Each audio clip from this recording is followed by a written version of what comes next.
Guten Morgen miteinander. Für einen Feriensonntag sind die Reihen sehr schön besetzt. Toll. Ich bin ja ein bisschen überraschend zu dieser Gelegenheit gekommen, hier zu euch. Aber ich freue mich sehr, dass ich hier in Wettingen sein darf. Mich verbindet ein bisschen etwas natürlich mit Wettingen. Vor allem über Sabrina. Ich bin von Weinfällen, Pastor von der Schweizerischen Pfingstmission gsi. Ich bin 33 Jahre Gemeindeleiter in Weinfällen, dann noch 5 Jahre als Seniorpastor unter anderer Leitung und letztes Jahr pensioniert worden. Und Sabrina ist ja bei uns in dem Sinne ausgebildet worden, bevor wir sie zu euch geschickt haben. Von dem her haben wir doch ein bisschen, oder habe ich doch ein bisschen Bezug zu Wettingen. Im Moment bin ich noch Leiter vom Missionszweig von der Schweizerischen Pfingstmission im Teilzeitpensum. Da war auch der Grund, wieso dass ich mit den Iranern in Kontakt gekommen bin. Ich war zweimal bei Victor und Shamira und dort haben wir auch Sabrina kennengelernt. Das ein bisschen zu meinem Hintergrund.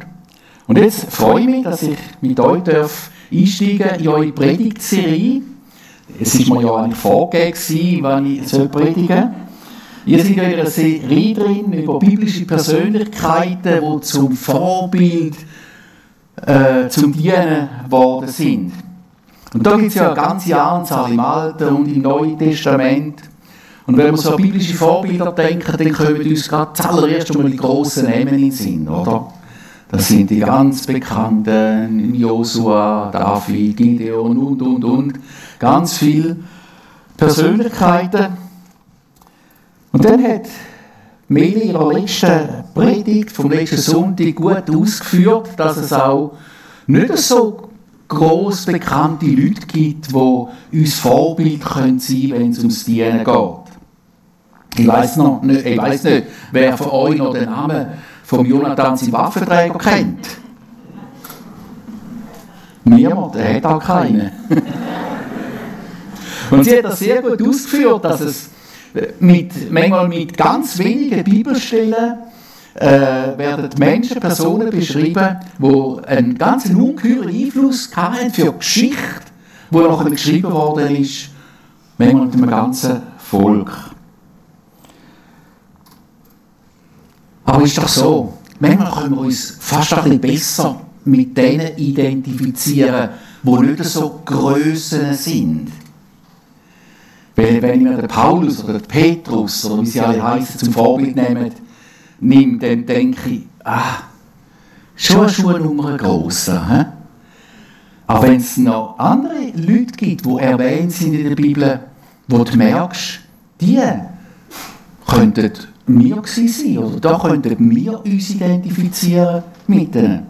Und ich glaube, um das geht es auch in dieser Predigtserie. Also so habe ich es verstanden und da würde ich auch gerne weiterfahren. Bevor ich den Bibeltext lese, ich glaube, der Titel ist schon eingeführt. Es geht um Naaman, seine Sklavin. Aber ich würde euch Geschichte erzählen, bevor ich zum Bibeltext komme. Sie war ein ganz erfolgreicher Kommandant von der syrischen Armee. Hat ein Handicap, er war krank, er war von Lepra befallen. Ganz einen Haufen Ärzte aufgesucht, die ihm helfen könnten.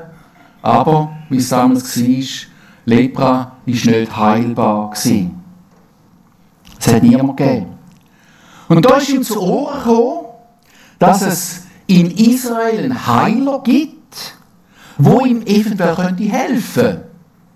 Oder sicher könnte helfen. Das Problem ist nur ein ganz kleines. Israel ist das Feindesland.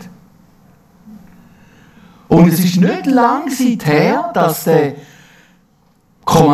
erfolgreiche Kommandant, gerade in Israel eingefallen ist und wieder zurückgekehrt ist nach Syrien im Norden. Aber was unternimmt man nicht alles, um gesund zu werden? Unter Umständen geht man sogar so ein Risiko ein, dass man zurückgeht ins Feindesland. Sein Chef, also der Kommandant, sein Chef, war der König von Syrien. Der hat ihm mehrere 100 Kilogramm Silber und Gold und viele Festkleider mit auf den Weg gegeben, damit er den Heiler zahlen kann und er ihm auch hilft. Das zeigt uns ein bisschen etwas von dem Wert von dem Kommandant in der damaligen Zeit dort in Syrien. Im König von Syrien war es so viel wert gewesen, dass er gesagt hat, ich bin bereit, jeden Preis zu zahlen, dass mein wichtiger Kommandant wieder gesund wird. In Israel angekommen, ist dann der Kommandant zum König gegangen, zum Joram. Und mit der Bitte von seinem eigenen König, wo er ihm da mitgegeben hat, ihm einen Brief mitgegeben hat, mach ihn doch gesund, hat er ihm den Brief übergeben, er soll ihn doch von dieser Krankheit heilen. An der Bezahlung soll es nicht liegen. Da habe ich genug dabei. Der König von Israel ist erst mal richtig verschrocken, als er den Brief gelesen hat. Und was hat er gemacht? Das hat man gemacht, wenn irgendetwas erschreckend war, eine Not war, er hat seine Kleider verrissen. Und er hat gesagt, ich bin doch nicht Gott, dass ich heilen könnte. Und dann hat der Heiler, der Prophet und Heiler, Elisa davon erfahren, dass sein König Kleider zerrissen hat, weil einer vom Ausland gekommen ist, der von ihm geheilt werden wollte. Und dann hat er gesagt, schick den kranken Feldhauptmann zu mir. Und wo der Feldhauptmann mit seiner ganzen Entourage und seinen Geschenken vor dem Haus von Elisa Halt gemacht hat, hätte Elisa einem Diener gesagt, geh doch schnell raus zu ihm. Ist nicht selber rausgegangen. Und gib ihm die Anweisung, dass der Hauptmann doch sich 7-mal im Jordan untertauchen. Er werde dann wieder gesund. Der Hauptmann gar nicht erfreut. Der lange Weg auf sich genommen. Ich finde das Land. Und nicht einmal der Heiler selber kommt zu ihm raus, sondern schickt so einen unterwürfigen Diener, der ihm dann noch sagt, er soll sich 7-mal im Jordan taufen, wo er doch eigentlich hätte seine Hand ausstrecken über ihm und sagen, bist gesund. Das hat ihn wütig gemacht. Und er hat gesagt, das habe ich nicht erwartet. Wir haben viel saubere Flüsse bei uns in Syrien. Was soll ich da in dem dreckigen Jordan mich untertauchen? Tschüss, ich gehe wieder. Und es hat die Überredungskünste von seinen Dienern gebraucht, die ihm gesagt haben, hey, lass mal. Wenn der Heiler etwas ganz Schwieriges von dir erwartet hätte, was auch nicht, was er können, 200 Fuchsschwänze, oder? Müsste David mal etwas liefern. Dann hättest du es gemacht. Und jetzt musst du ja nur 7-mal im Jordan untertauchen. Mach's doch. Und irgendwie hat er sich überreden lassen von seinen Dienern und gesagt, ja, wenn ich schon da bin, dann mache ich es. Und er hat sich untertaucht in dem dreckigen, wie er gemeint hat, Jordan. Es war grausam. Und in der Bibel steht geschrieben, nachher war seine Haut gesund wie von einem Kleinkind. Lepra weg, gesund, weil er dieser dummen Anweisung Folge geleistet hat und sich 7-mal im Jordan untertaucht hat. Darauf ist der Feldhauptmann, der Naaman, zurückgegangen zum Prophet und hat ihm gesagt, jetzt weiss ich, es gibt keinen einzigen anderen Gott auf dieser Welt wie der Gott Israels. Und jetzt gehe ich zurück auf Syrien und dort würde ich dem Gott Israels dienen. Ich habe nur eine Bitte an dich, dass Gott mir vergeben möge, wenn ich mit meinem König reingehe in den Tempel von unseren Götzen und ihn stütze, dass ich mich dann auch beuge vor dem. Aber eigentlich diene ich jetzt nur noch einem Gott, dem Gott Israels.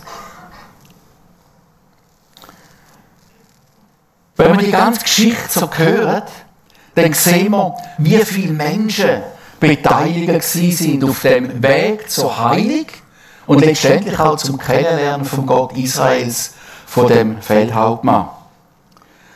Zuerst seine Frau, sein König, der König von Israel, der Diener von Elisa, dann seine eigenen Diener, alle die haben eine Aufgabe wahrgenommen, bis er so weit war und sich in dem Jordan untertaucht hat. Und ganz am Anfang von dem Personenkreis ist ein junges Mädchen gestanden. Und um das geht es jetzt in der Predigt. Wir lesen den Text aus dem 2. Könige, Kapitel 5, Vers 1 bis 4. Naaman oder Naiman, wie andere Übersetzungen sagen, der Feldhauptmann des Königs von Aram, das ist eben in Syrien im Norden über Israel, war ein trefflicher Mann vor seinem Herrn und wertgehalten, denn durch ihn gab der Herr den Aramäern Sieg. Und er war ein gewaltiger Mann, jedoch aussätzig, Lepra. Aber die Kriegsleute der Aramäer waren ausgezogen und hatten ein junges Mädchen weggeführt aus dem Lande Israel. Die war im Dienst der Frau des Naaman, im Haushalt vom Naaman. Die sprach zu ihrer Herrin: Ach, dass mein Herr wäre bei dem Propheten in Samaria. Der könnte ihn von seinem Aussatz befreien. Da ging Naaman hinein zu seinem Herrn, zum König, und sagte ihm an und sprach: So und so hat das Mädchen aus dem Land Israel geredet. Es sind 4 Vers, wo der Mädchen handelt. Der Waffenträger hat nur 3 Vers gehabt.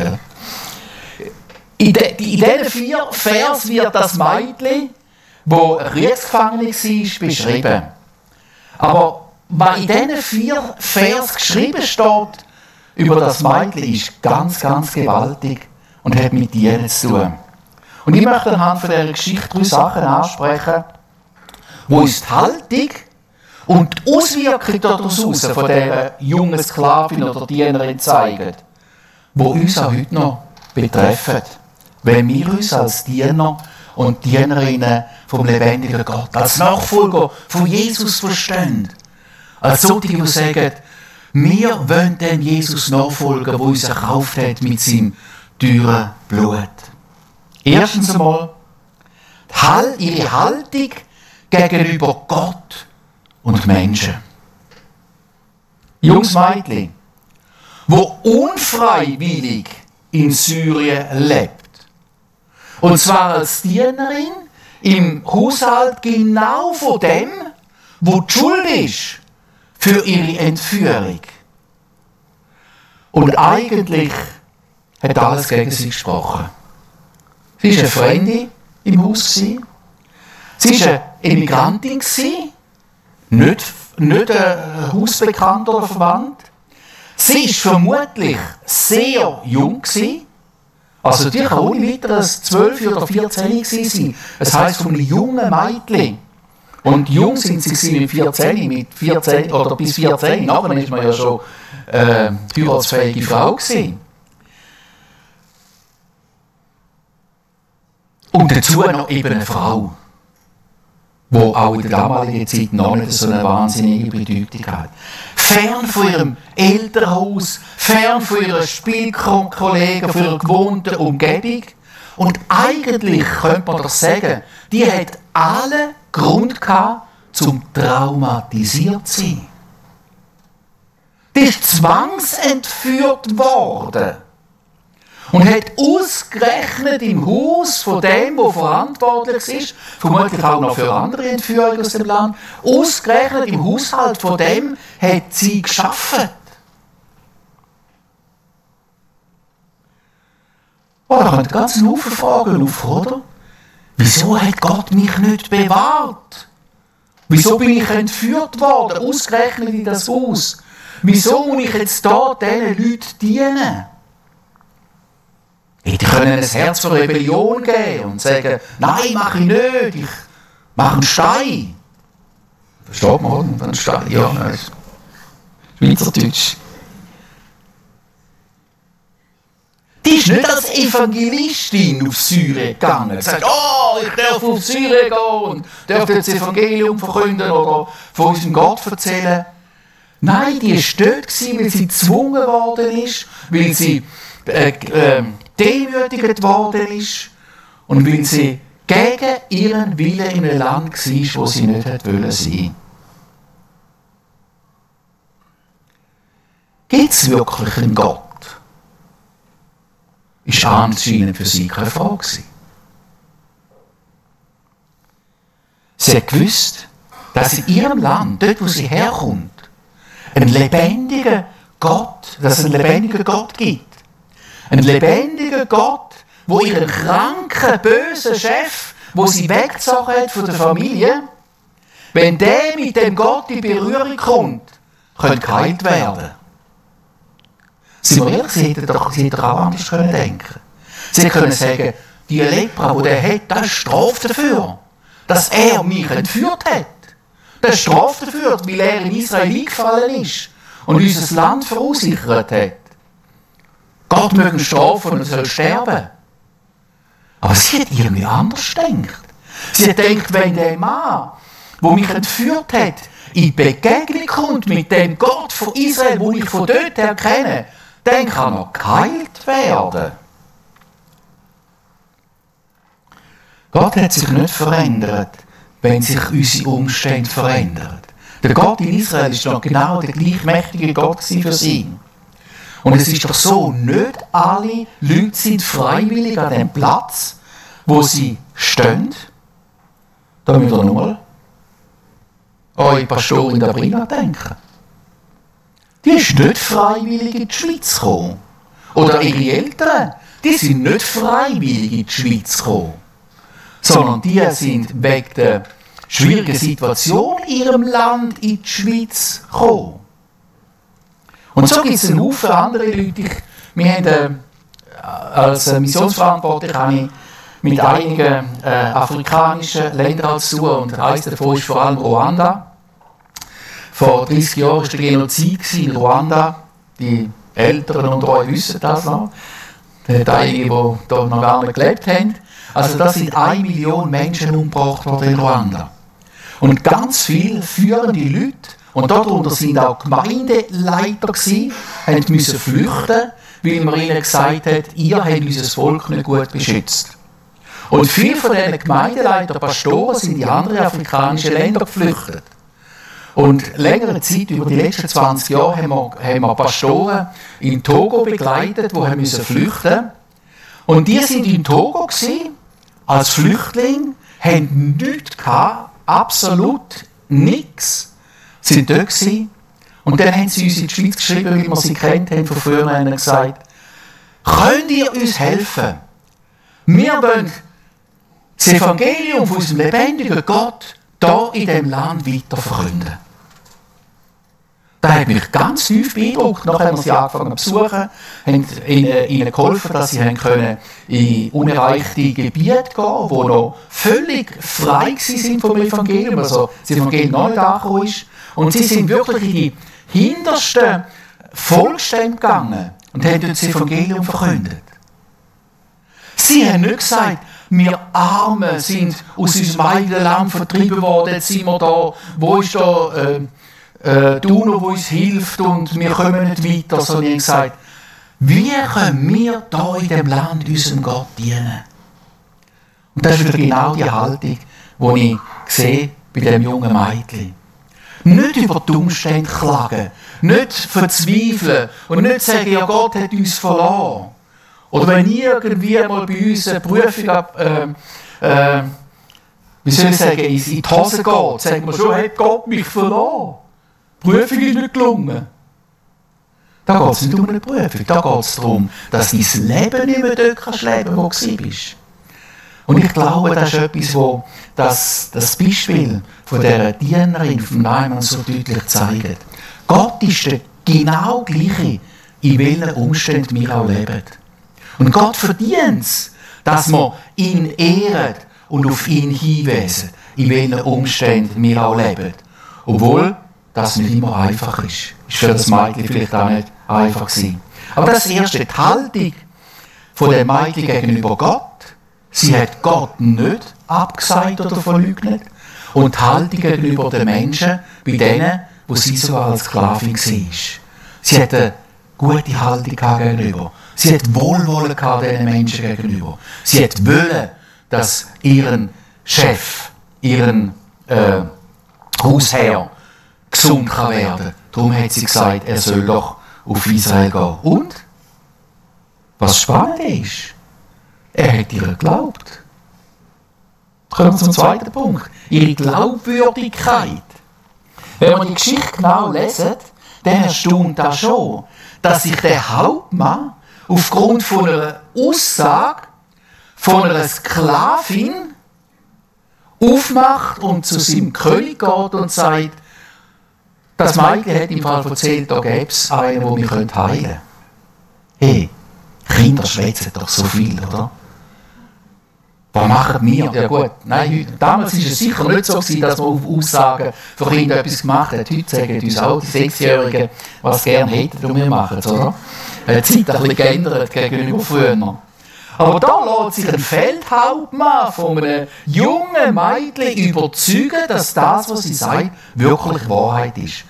Und das ist nicht passiert, weil sie so geschwätzig war, sondern das ist passiert, weil sie mit ihrem Leben, mit ihrem Schaffen, mit ihrer Haltung gegenüber bewiesen hat, dass sie vertrauenswürdig ist. Aufgrund von der Aussage von dieser Sklavin hat er sich aufgemacht, zurück in Findesland. Das Leben aufs Spiel gesetzt. Von dort ist er gerade zurückgekommen. Das könnte ja auch ein Fall sein. Das Mädchen könnte ihm ja eine Falle stellen. Geh nicht an und danach kommen sie von überall her und nehmen dich gefangen.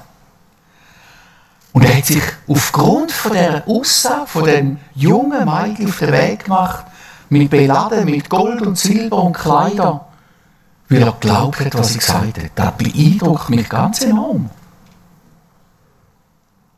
Wir können es so deuten, der Mädchen, die in ihrem Umfeld, vom Haushalt, von dem Hauptmann, so einen guten Eindruck hinterlassen hat, mit ihrem Leben und mit ihrem Schaffen und mit ihrer Beziehung zu ihrem Gott, dass der Hauptmann gesagt hat, ich glaube dem, was sie sagt. Ihr Leben muss übereingestimmt haben mit dem, was sie geredet hat. Sie hat nicht gelebt als verbitterte junge Frau in diesem Haus, auch wenn sie nicht freiwillig dort war. Und auch wenn sie vermutlich öfters Zeiten von den Tränen hatte. Aber sie hat immer gehorsam gedient, dort wo sie war. Ich bin aufgrund von dieser Reaktion überzeugt davon, dass das Mädchen ein glaubwürdiges, auf Gott ausgerichtetes Leben geführt hat und nicht einfach nur mit ein paar schönen Worten über Gott geredet hat. Das ist etwas, was für mich sehr persönlich wird. Unser Reden, mein Tun soll übereinstimmen mit dem, wie ich handle in meiner Umgebung. Und zwar überall. Nicht nur hier bei euch in der Kirche. Das ist ganz einfach, oder? Da kann ich etwas vormachen, aber wenn ich in meiner Familie dabei bin, wenn ich mit meinen Kollegen bin, die nicht gläubig sind, wenn ich im Sportclub bin, wo ich mitmache, wie tun die mich anschauen? Ich darf das schon sagen, ich bin Tennisspieler. Wie verhalte ich mich auf dem Tennisplatz, wenn es mir mal nicht so gelingt, oder? Zerschmettere ich meinen Schläger auch, wie da die guten Tennisspieler das öfters machen. Nein, ich habe nicht so viel. Das ist nicht der Grund, dass ich es nicht mache. Aber wie verhalte ich mich? Fange ich ausrufen? Fange ich an Kraftwörter und Ausdrücke brauchen? Ich sage nicht, dass ich mich nie ärgere. Aber wie nehmen mich meine Mitmenschen wahr in meinem Verhalten? Und da gibt es ja ganz, ganz viele Möglichkeiten in unserem normalen Job, den wir machen. Wie werden wir wahrgenommen? Werden wir wahrgenommen als solche, die immer rebellieren, wenn sie mit etwas nicht einverstanden sind mit dem Chef, oder die sagen, ja, jetzt mache ich die Arbeit nicht richtig. Und ich glaube, das dienende Beispiel von dem Mädchen zeigt uns, wenn wir Gott ehren wollen, wenn wir Jesus nachfolgen und wollen, dass Menschen an uns sehen, dass Jesus in uns lebt, wenn wir Licht sein in dieser Welt, dann hat das zu tun mit meiner Haltung. Und wisst ihr was? Das schaffe ich selber gar nicht. Da brauche ich die Hilfe vom lebendigen Gott. Da brauche ich die Hilfe vom Heiligen Geist.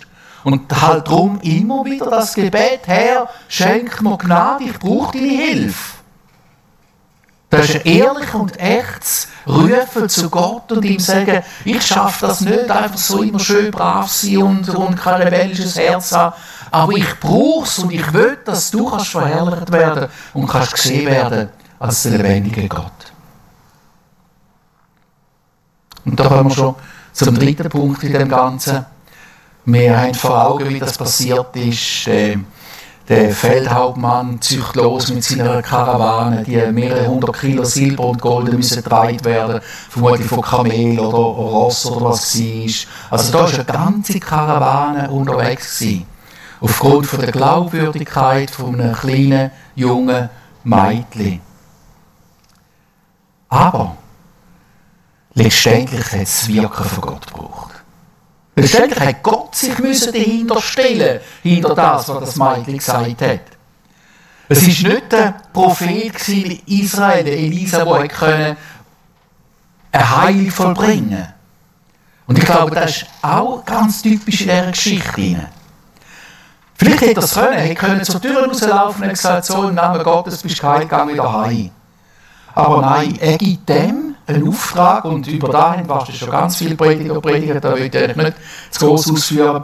Er gibt dem einen Auftrag, der eigentlich irrsinnig ist, oder blödsinnig, oder wie man es nennen will.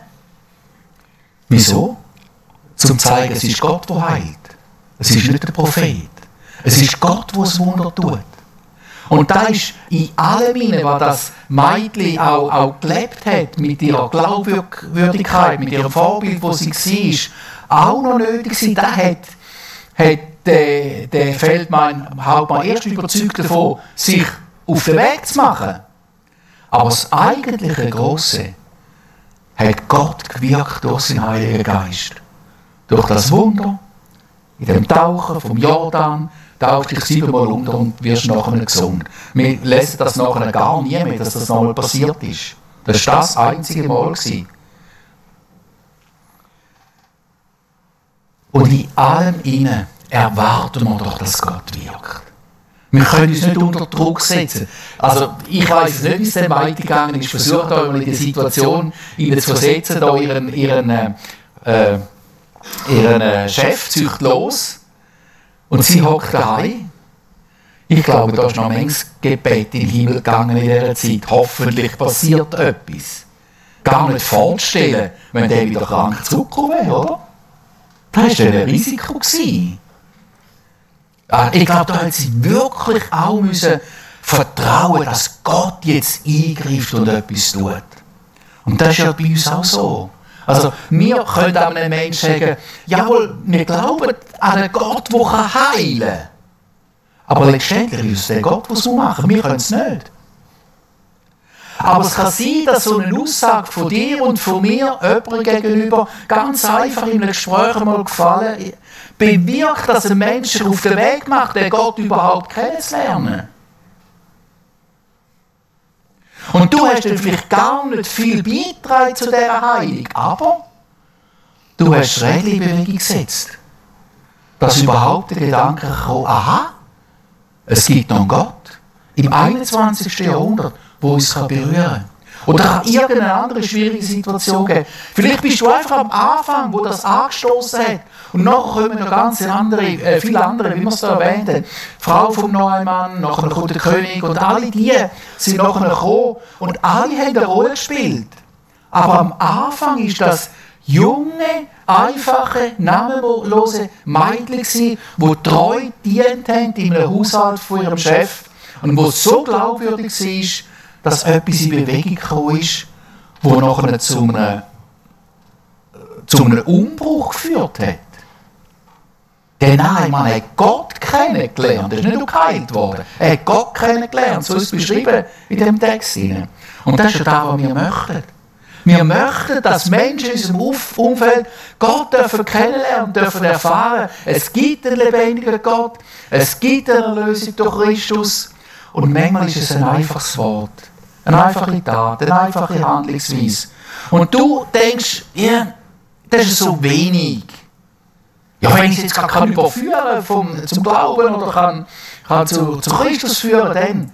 Aber nein, manchmal ist es halt wirklich der einfache Anstoß. Achten wir da nicht zu gering. Nehmen wir das ernst in unserem Alltag hinein. Wie wenig es braucht manchmal, um etwas anzustoßen. Oder vielleicht habt ihr auch schon von Zeugnissen von Leuten gehört, die gesagt haben, jawohl, da war der erste Kontakt, nachher ist da einer gekommen, nachher ist da einer gekommen, und dann bin ich dort hergegangen und dann war da gewesen, und dort hat mir jemand eine Bibel gegeben und dann habe ich mich bekehrt, oder?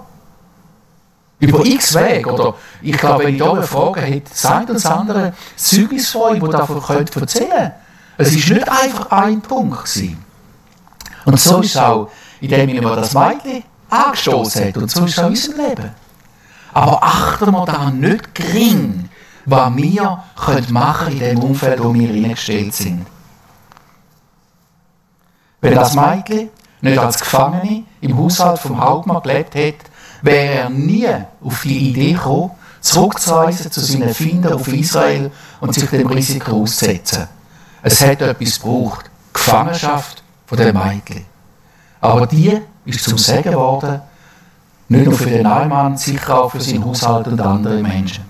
Und wenn wir Gottes Heilsgeschichte lesen, dann sehen wir immer wieder, wie Gott gerade auch schwierige Umstände braucht, um Menschen zu offenbaren, dass es einen lebendigen Gott gibt.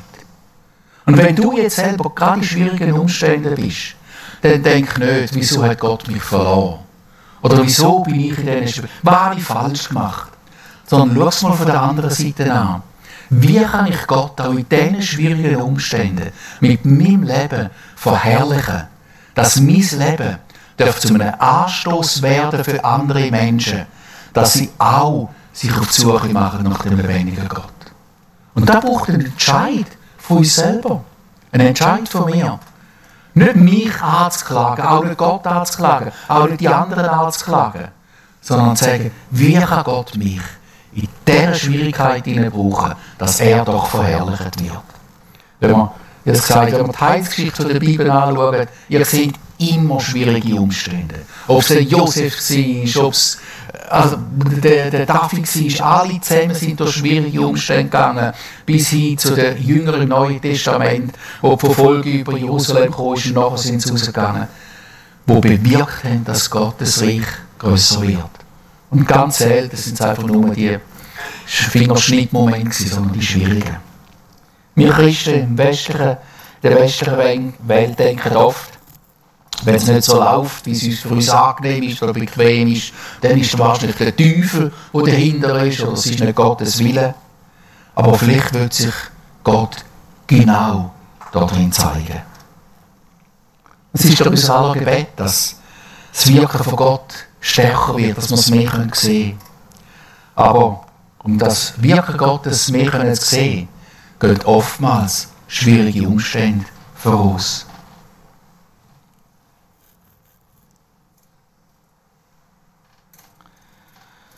Wenn du dich oftmals klein und unbedeutend fühlst, nicht in der Lage, etwas zu bewegen, dann lass dich von dieser jungen, namenlosen Sklavin inspirieren.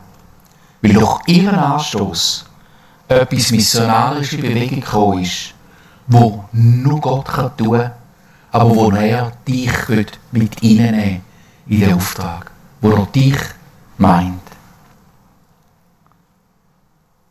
Ich möchte einen kurzen Moment einfach über die 3 Punkte nachdenken, vor nachher das Worship-Team kommt und wir eine Zeit auch noch von der Arbeitung von dem einzigartigen, lebendigen Gott haben. Was kann ich aus dieser Geschichte lernen von dieser jungen Sklavin, junges Mädchen? Schaut euch nach dem Gottesdienst mal so 12- bis 14-jähriges Mädchen an und stellt euch vor, ist etwa 14? Bist du 14? Nein, nicht. Schon? Wie? Nein. Das sind immer die, das so Zeugs sollte man nicht machen. Das sind die, da verbrennt man sich immer die Finger. Gell? Das ist, tut mir leid. Aber schaut und denkt einmal, hey, es kann sein, dass durch das 12-jährige Mädchen etwas in Bewegung kommt, wo wir uns mit unserem grossen Verstand gar nicht vorstellen können. Und dann kann es auch mit dir und mit mir machen. Etwas in Bewegung setzen. Schauen wir uns ein paar 3 Punkte an, Moment, 1-2 Minuten vor das Lobpreisteam kommt. Die Wichtigkeit von meiner Haltung gegenüber Gott, ungeachtet von meinen Umständen. Wie ist mein Herz? Wie ist mein Herz gegenüber Gott und gegenüber den Menschen, die um mich herum sind, auch wenn sie nicht nur lieb sind? Dann stimmt mein Leben, mein Reden mit dem überein mit dem, was ich tue. Und rechne ich immer wieder, dass Gott letztendlich mit seinem Handeln etwas in Bewegung setzt.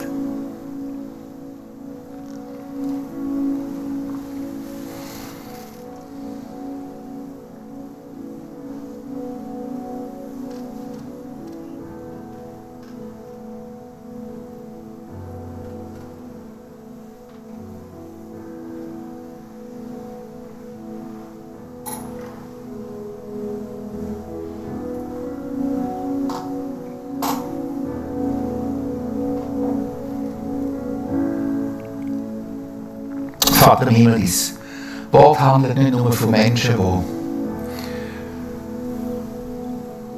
grosse Taten vollbracht haben und die in einer Geschichte gebraucht hast, die mit Namen erwähnt sind, sondern dein Wort handelt auch von den unscheinbaren, für uns manchmal unbedeutenden Menschen. Aber für dich ist es auch bedeutungsvoll. Die kleinen Zahnrädchen in dem grossen Uhrwerk, und lass uns auch selber verstehen, dass wir als unscheinbare Mängel, wenn wir uns so fühlen, oder Unfähige oder Unwerte, dass wir auch Teil sein von dem grossartigen Plan Gottes. Dass es nicht auf grosse Namen, Ausbildungen oder irgendetwas drauf ankommt, sondern auf meine Liebe zu dir, auf meinen Gehorsam dir gegenüber, auf meine Authentität, den Menschen gegenüber, Authentizität. Und lass uns rechnen mit dem übernatürlichen Wirken. Wenn wir parat sind, da was wir haben, dir zur Verfügung zu stellen. Danke, Herr, dass du heute Morgen Herzen bewegst, auch während dieser Worship-Zeit noch. Dass du redest durch dein Wort, dass du redest, vor allem durch deinen Heiligen Geist, und Wort lebendig machst. Situationen aufzeigst, wo wir uns vielleicht selber drin befinden, und auf das Mal zeigst, wie wertvoll und wichtig, dass wir da drin sein können. Auf das etwas in Bewegung kommen, wo wir noch staunen darüber. Weil du, der lebendige Gott, das tust. Ich ehre deinen Namen dafür. Amen.